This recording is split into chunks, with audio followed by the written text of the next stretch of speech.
Hello everyone, नमस्ते। म हुँ दिपा। हजुरलाई स्वागत छ इजी किचन रेसिपीमा। आज भने मैले हजुरसँग शेयर गर्नको लागि यो जाडोको महिनामा छिटो मिठो बनेर तयार हुने गुन्द्रुक र अन्डाको तातो झोलको तरकारी लिएर आएकी छु। छिटो मिठो बन्ने यो रेसिपी बनाउन सुरु गरौँ। गुन्द्रुक, भटमास र अन्डाको झोल तरकारी बनाउनको लागि सबैभन्दा पहिला मैले यहाँ राखेँ कराई तताउनको लागि। कराईलाई एकछिन तात्न दिएपछि यसमा राखेँ मैले थोरै तेल, किनभने सबैभन्दा पहिला चाहिँ हामीले यसमा भटमास फुटेर तयार गर्नेछौँ। तेललाई एकछिन तात्न दिइसकेपछि अब भने यसमा राख्ने भटमास हालिसकेपछि ग्यासको हिटलाई चाहिँ हामीले मिडियममा राख्ने। अब भने यसलाई राम्रोसँग चलाएर भुट्ने। भटमासलाई हामीले केही बेर यतिको चलाएर भुटिसकेपछि लगभग यो भटमास पाकेर तयार भइसकेको छ।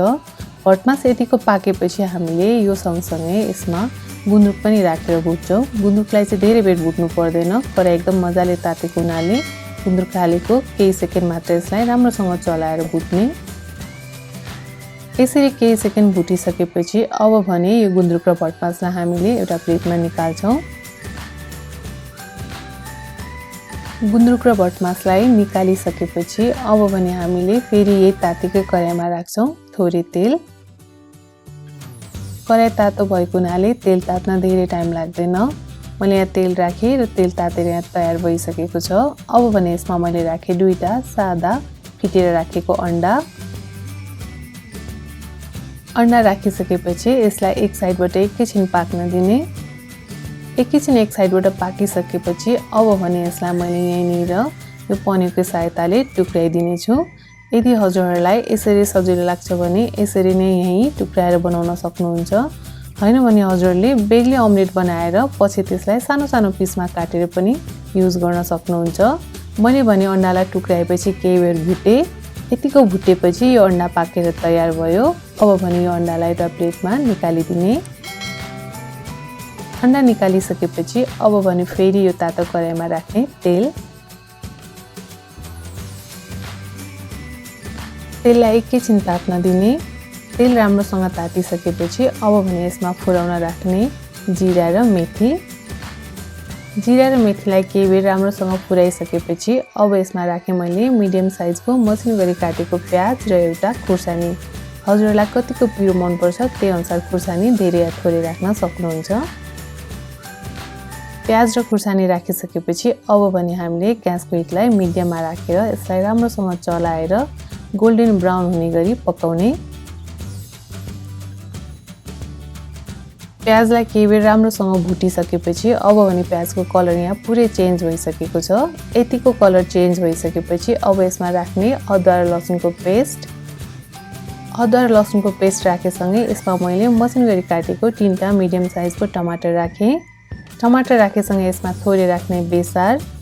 यो सँगसँगै यसमा राख्ने स्वादअनुसार नुन राखेसँगै यसमा मैले राखेँ थोरै रातो धुलो खुर्सानी। धुलो खुर्सानी राखेसँगै यसमा राख्ने जिरा र धनियाको मिक्स धुलो मसला। यो मसला राखिसकेपछि अब भने ग्यासको हिटलाई एकदमै लोमा राख्ने र केही बेर मसलालाई भुट्ने। केही बेर मसलालाई यतिको भुटिसकेपछि ग्यासको हिट चाहिँ हामीले लोमा नै छोड्ने र अब यसलाई छोपेर 3 मिनेट जति राम्रोसँग पकाउने। यसरी छोपेर पकाउँदा टमाटर चाँडै गल्छ। 3 मिनेट जति यसलाई छोपेर पकाइसकेपछि अब यसलाई चेक गरौँ। हजुरले यहाँ देख्न सक्नुहुन्छ टमाटर र मसलाले तेल छोडिसकेको छ। अब यसलाई हामीले राम्रोसँग चलाएर टमाटरलाई म्यास गरिदिने। यतिखेर पनि हामीले ग्यासको हिट चाहिँ लोमा नै राख्छौँ मसलालाई डढ्न नदिनको लागि। केही बेर यसलाई यतिको चलाएर यो टमाटरलाई म्यास गरिसकेपछि मसला र टमाटर पाकेर यहाँ तयार भइसकेको छ। यतिको मसलाहरू पाकेर तयार भइसकेपछि अब यसमा राख्ने अघि भुटेर राखेको अन्डा, त्यसै गरी अघि भुटेर राखेको गुन्द्रुक र भटमास। गुन्द्रुक, भटमास, अन्डा राखिसकेपछि ग्यासको हिटलाई मिडियममा राख्ने र यसलाई केही बेर मसलाहरूसँग चलाएर भुट्ने। एकैछिन मसलाहरूसँग चलाएर भुटिसकेपछि सबै सामग्रीलाई अब भने यसमा हामीले कतिको झोल खानुहुन्छ त्यही अनुसार पानी राख्ने। मैले भने यसमा 1.5 कप पानी राखेँ। हजुरले आफ्नो आवश्यकता अनुसार पानी कम या धेरै राख्न सक्नुहुन्छ।